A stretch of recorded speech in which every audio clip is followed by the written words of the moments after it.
los hermanos a tomar sus lugares. Estamos hablando acerca del compromiso y este pasaje es bastante interesante en estos sentidos. Y leo nuevamente nada más el versículo 23, dice: por lo cual el reino de los cielos es semejante a un rey que quiso hacer cuentas con sus siervos. Y en este pasaje, cuando hablamos de los compromisos, yo quisiera que viéramos algunas verdades que surgen de este pasaje, que a primera vista las podemos ver, las podemos contemplar, y son las siguientes.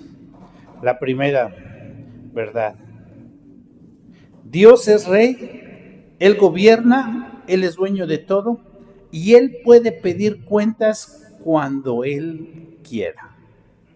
Repito esta verdad o este principio que pues vemos reflejado en este pasaje en una forma muy clara. ¿Por qué digo que lo vemos reflejado en este pasaje? Porque inicia diciendo: el reino de los cielos es semejante. ¿Sí se fijan en esa expresión?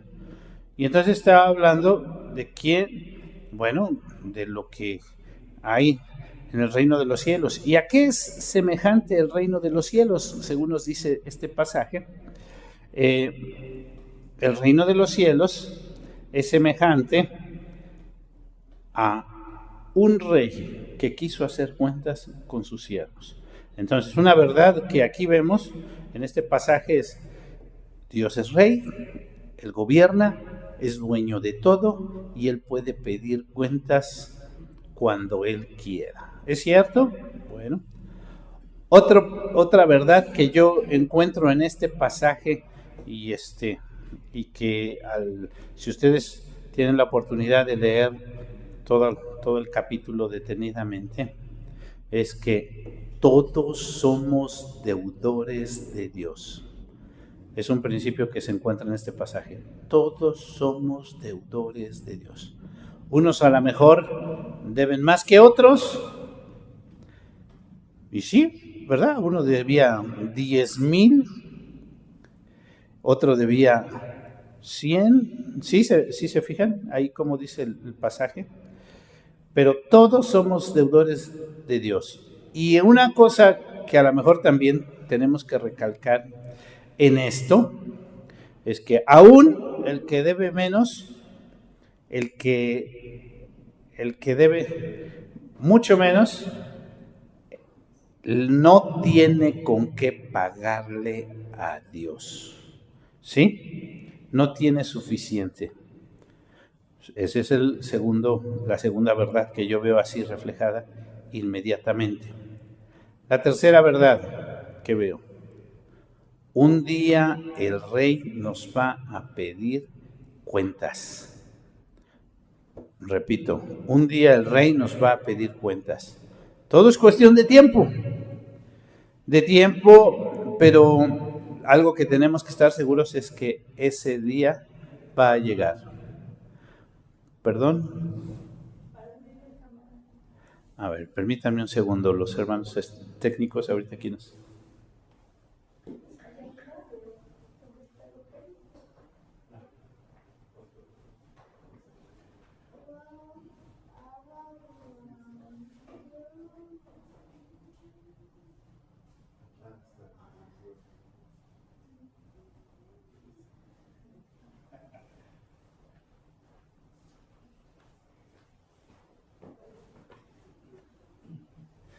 Bueno, parece que había un pequeñito problema técnico, pero aquí ya está, gracias a Dios.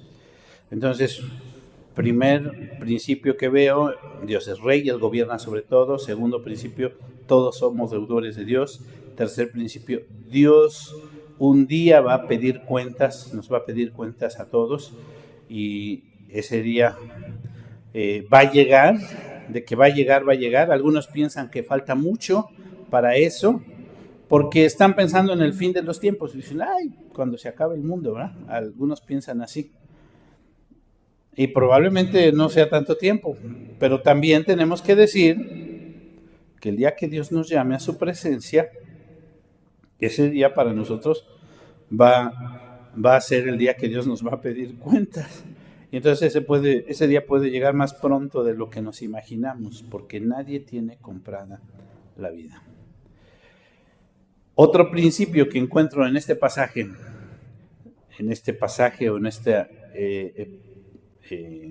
parábola, podemos decir que el Señor Jesús expresa, si nos humillamos podemos alcanzar misericordia. Repito, si nos humillamos podemos alcanzar misericordia. Dios es un rey bondadoso. ¿Sí? Y el último principio que encuentro, si aparentemente nos humillamos, fíjese, Dios, que Él es omnisciente, Él sabe si nosotros lo hacemos sinceramente, si aparentemente nos humillamos y realmente no hay cambio en nuestras vidas y no perdonamos a los demás, Dios lo sabe y lo sabrá, porque Él tiene el control de todo. Y Él va a obrar conforme a su justicia. Y bueno, quiero pedirles que tengan abierta su Biblia, este capítulo 18, el tema que ustedes tienen en su programa es los compromisos, ¿no? Y este pasaje en sí nos habla de varios compromisos y yo solamente quiero sobresaltar o llamar la atención a tres de estos compromisos. Me parece que cada uno de los pasajes habla sobre un compromiso en especial, pero veo repito tres. Humildad es el primer compromiso que Dios, porque estamos hablando de los compromisos, cosas a las que Dios nos compromete. Dios nos pide y nos manifiesta que debemos de ser humildes. Como creyentes, todos los seguidores, todos los que buscan a Dios, debemos de ser humildes.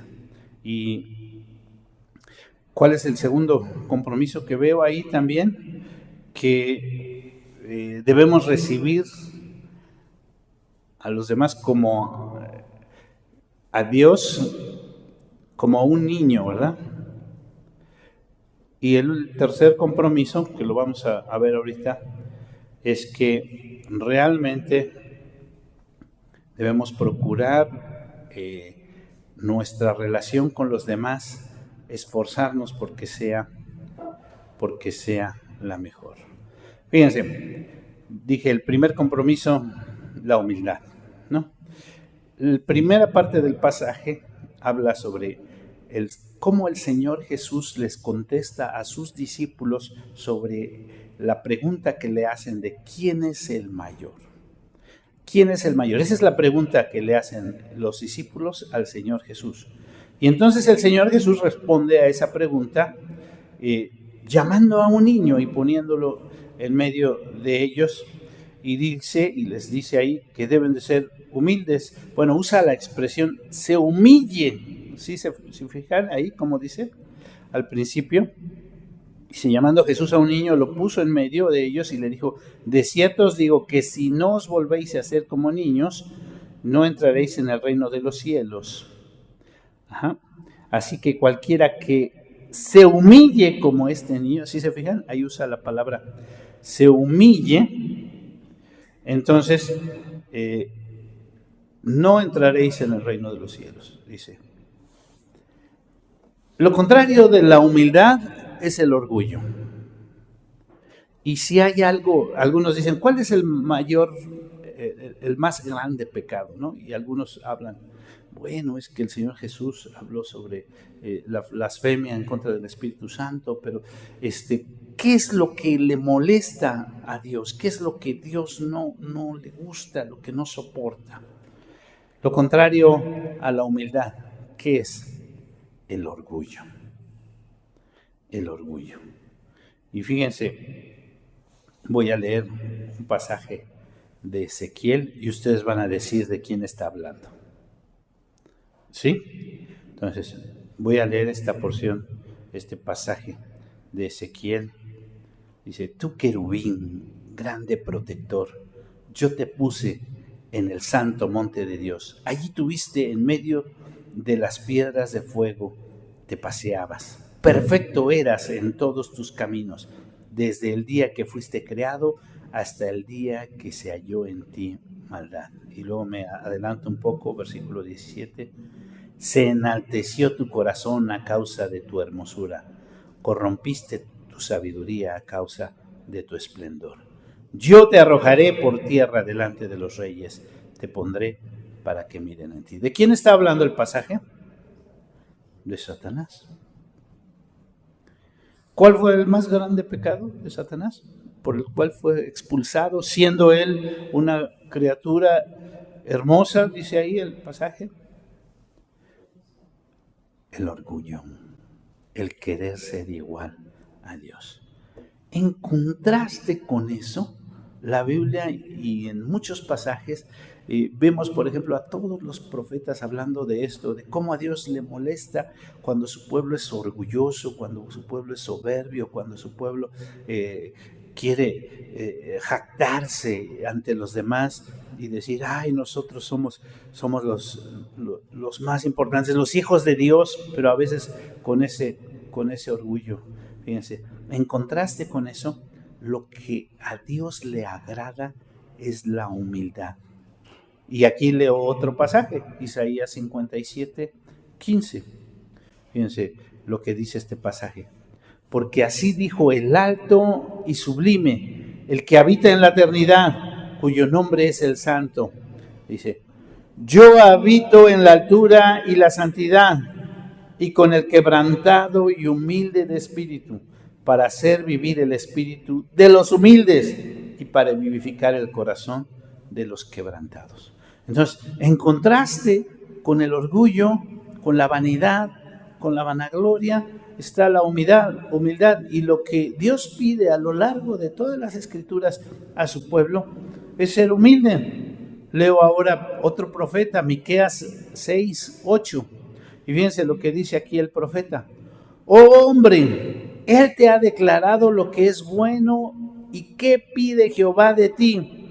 Solamente hacer justicia, amar misericordia y fíjense la tercera cosa, y humillarte ante Dios. Cuando estamos hablando, fíjense, nuestro tema es los compromisos. ¿Qué nos pide Dios? ¿Qué compromiso tenemos con Dios? Ser humildes.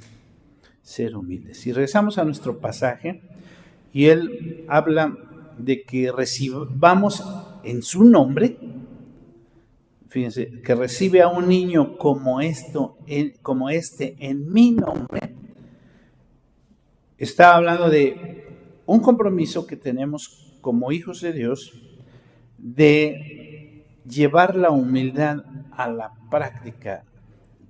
Recibir tiene que ver con cuidar, con atender, por ver por ellos. No tratar con orgullo o menosprecio a un niño. Y aquí tendríamos que especificar un niño físicamente, un pequeñito, pero también recordemos que hay niños espiritualmente. Y esto, lo que Dios está pidiendo, lo que Dios nos está demandando, el compromiso que nos está exigiendo el Señor Jesús en esta porción de Mateo, es a que actuemos hacia los niños, actuemos en consecuencias, veamos por ellos. Y aquí yo pregunto, ¿es este un compromiso que tiene la iglesia? De ver por los niños, sí, los pequeñitos, pero también ver por los niños espirituales, verlos que se desarrollen. ¿Cuál es el compromiso que tiene la iglesia en este sentido? Y fíjense, aquí vemos dos pasajes, dos parábolas, podríamos decir, o dos anécdotas en nuestro pasaje de Mateo 18. La primera es, ahí le subtitularon ocasión de caer, ¿sí? Ocasión de caer. ¿Ya vieron ahí? Están conmigo en Mateo 18, en el versículo 6. Cualquiera que haga tropezar a alguno de estos pequeños que creen en mí, mejor le fuera que se colgase al cuello una piedra de molino, de asno, y que se hundiese en lo profundo del mar. Ay del mundo por los tropiezos, porque es necesario que vengan los tropiezos, pero ay de aquel hombre por quien vienen los tropiezos. Por tanto, si tu mano o tu pie te es ocasión de caer, córtalo y échalo de ti. Mejor te es entrar en la vida cojo o manco que teniendo 2 manos o 2 pies ser echado en el fuego. Y aquí yo quisiera hablar sobre el proceso de recibir a un niño. El proceso. Yo me imagino a los padres cuando van a llegar un bebé, ¿cómo lo reciben los padres? Generalmente, pues se preparan, ¿verdad? Se preparan para recibirlo. ¿Cómo se preparan los padres? A lo mejor, pues teniendo simplemente algunas cosas como con qué lo van a vestir, con qué lo van a cubrir, cómo se va a alimentar, tener lo suficiente como para ir atendiendo sus necesidades. Esto es todo un proceso. Y aquí fíjense la analogía que me gustaría hacer. ¿Hay padres que hacen que sus hijos tropiecen? ¿Habrá padres que hagan eso? En un sentido, tendríamos que decir que sí. Y hay 2 extremos, ¿verdad? Porque hay padres que a lo mejor son sobreprotectores o demasiado permisivos en algunas cosas. Sí, hijito, tú eres mi hijito y puedes hacer lo que quieras. Alguien que es así, ¿está haciendo que su hijo caiga o no? O el otro extremo es ser demasiado estricto y demasiado tenerlo demasiado sujeto a ciertas cosas, demasiado legalista. Entonces, ¿un padre así también puede hacer que su hijo caiga? Sí, y repito, la invitación, el compromiso, imagínense que tiene un padre compromiso de cuidar a sus hijos, es un regalo, es una bendición. ¿Sí tiene el padre compromiso de cuidar a sus hijos? Sí lo tiene.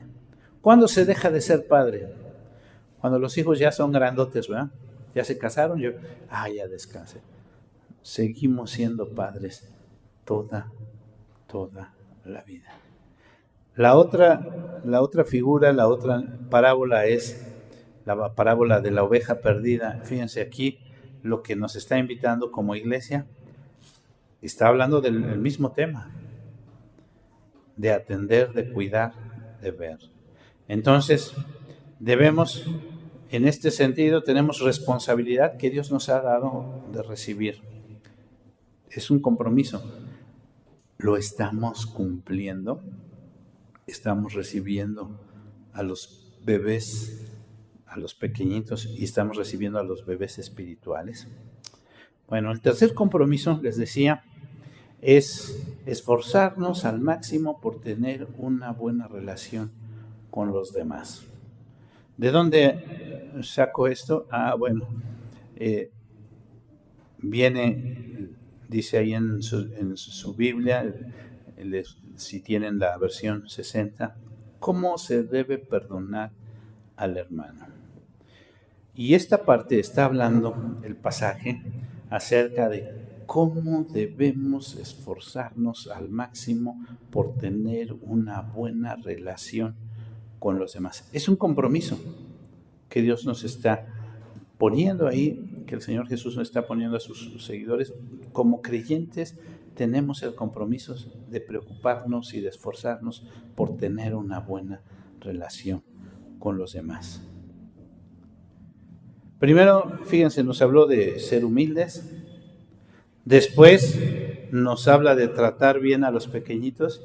Pero ahora en esta parte del pasaje nos habla acerca de tratar bien a los demás, de la forma en que nos llevamos con los demás. Y el punto principal, el compromiso que nos llama el Señor aquí es el compromiso del perdón. ¿Verdad? Fíjense cómo inicia. Por tanto, si tu hermano peca contra ti,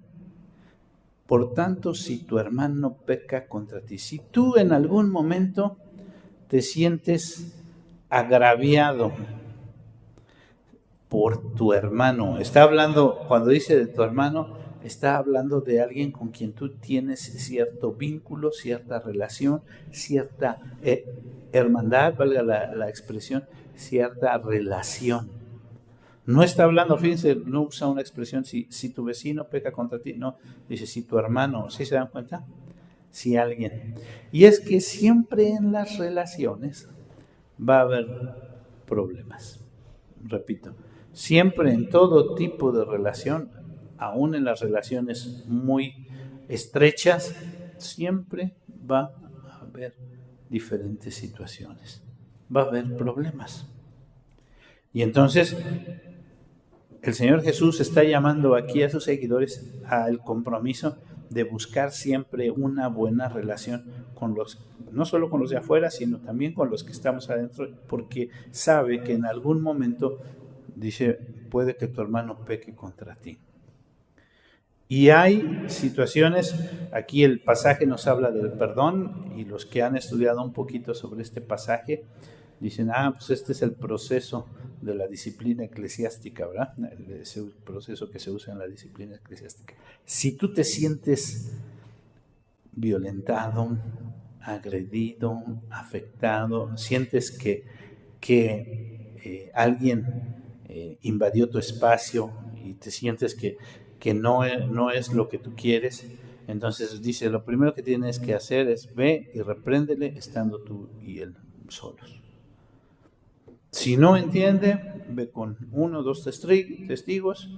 Si no, tráelo a la iglesia, dilo a la iglesia. Y si no oye a la iglesia, dice, tenle por gentil y publicano.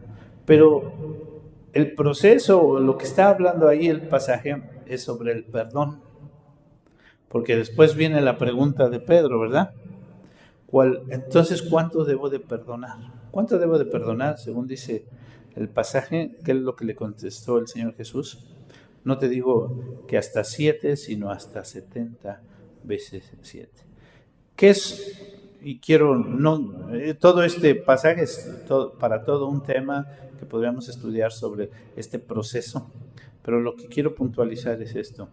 Lo que el Señor Jesús quiere que cada uno de sus discípulos se comprometa es a procurar en todo momento esforzarse al máximo por tener una buena relación con los demás. No siempre es fácil. Más bien tendríamos que decir que va a haber momentos muy difíciles, pero el compromiso que tenemos como discípulos es esforzarnos a tener la mejor relación con los demás. Esforzarnos, repito, no es fácil, sino generalmente siempre va a ser difícil. Entonces, quiero regresar a lo que les dije al principio. ¿Se acuerdan que les dije al principio? Aquí hay algunas verdades que se notan. Si vemos la última parte, que es la última parábola, que fue lo que leímos, la parábola de los 2 deudores, donde inicia diciendo, por lo cual el reino de los cielos es semejante a un rey que quiso hacer cuentas con sus siervos. Yo les hablé de algunas verdades que surgen de ahí. Dios es rey y Él gobierna, es dueño de todo y puede pedir cuentas cuando Él quiera. Esta parábola viene a reforzar toda la idea del que viene hablando el capítulo. Ser humilde, cuidar a los pequeños, esforzarnos por tener una relación lo mejor posible. ¿Por qué? Porque Dios que gobierna ve todo y sabe todo en cuanto a nuestras relaciones. Sabe nuestro corazón, si somos realmente humildes, sabe si realmente nos estamos esforzando por recibirle a Él en los demás.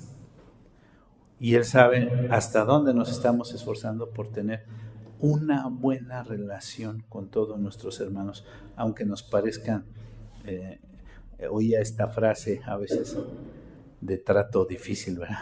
Aunque nos parezcan de trato difícil, Dios quiere que nos esforcemos, ¿Por qué? Porque Dios está atento a todo esto. Y Él nos puede pedir cuentas cuando Él quiera. El segundo principio que les dije, todos somos deudores de Dios. Unos deben más que otros. Pero lo cierto es que aún el que debe menos, porque dice la palabra de Dios, la paga del pecado es muerte, ¿verdad?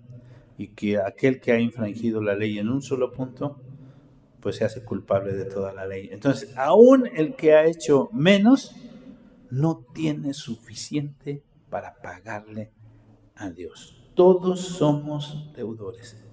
Podríamos decir en este sentido, todos hemos fallado en alguno de estos aspectos, en estos compromisos que tenemos con Dios, de ser humildes.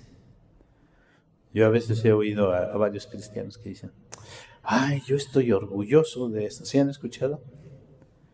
Y a veces pienso, no es algo que tal vez deberíamos decir, bueno, yo le doy gracias a Dios por esto. ¿Sí se dan cuenta? Estoy orgulloso de... Cuidado. Le doy gracias a Dios por esto. Estoy orgulloso de mis hijos porque son muy buenos. Más bien, yo le doy gracias a Dios por la vida de mis hijos porque Dios está obrando en sus vidas. ¿Sí? Me gustaría que pusiéramos atención en esta parte. Estoy orgulloso porque he alcanzado esto. Le doy gracias a Dios porque Él me ha sostenido para poder alcanzar esto o aquello. Todos somos deudores, algunos más, algunos menos. Un día el Rey nos va a pedir cuentas. Y la verdad es que como todos somos deudores, requerimos de la misericordia de nuestro Dios. Pero requerimos humillarnos delante de Él con sinceridad. Porque si lo hacemos en una forma aparente para que los demás vean o para que, ay Señor, aquí delante de Él sí le pido que me perdone, pero allá afuera no lo estoy haciendo de una manera íntegra, de una manera completa, Dios lo sabe y Él nos va a pedir cuentas aún sobre eso. A mí me llamaba mucho la atención a veces como decía, qué duro, qué cruel, porque a veces, si se fijan, como dice, vendan a sus hijos para que pague y vendan todo lo que tiene y todo. Pero si entendemos todo lo que el pasaje está diciendo, es que todo lo que tenemos, todo lo que poseemos, cualquier cosa que tengamos, tenemos que reconocer que viene de Dios y que Él es el que nos ha dado todo. Y nos parece duro, pero es así, porque Él nos ha dado todo y Él tiene derecho sobre todo lo que nosotros poseemos. Entonces, el compromiso es, Señor, tú eres dueño de todo. Entonces, cuando estamos hablando sobre el compromiso hacia las cosas que vienen, reconocer, Señor, en ti confiamos, en ti esperamos, nuestra vida está en tus manos. Tú eres quien nos sostiene y quien puede hacer todo cada día en nosotros. La invitación que nos hace el pasaje. ¿Cuál es la invitación? Y el Señor Jesús está, fíjense cómo lo está expresando con sus discípulos. ¿Ustedes quieren saber quién es el mayor? ¿Quién es el más importante? ¿Sí se dan cuenta cómo ahí también está la parte del orgullo y todo eso? ¿Ustedes están preocupados por eso? Como que tenemos que poner realmente atención con las cosas que Dios quiere y las cosas que Dios nos está pidiendo y el compromiso que tenemos con Él.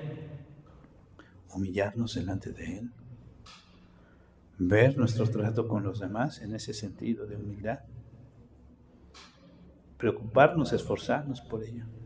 Cuidar nuestra relación interpersonal.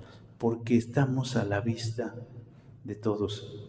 Pero principalmente estamos a la vista de nuestro Señor, porque Él nos va a pedir cuentas de lo que hemos hecho y de lo que no hemos hecho.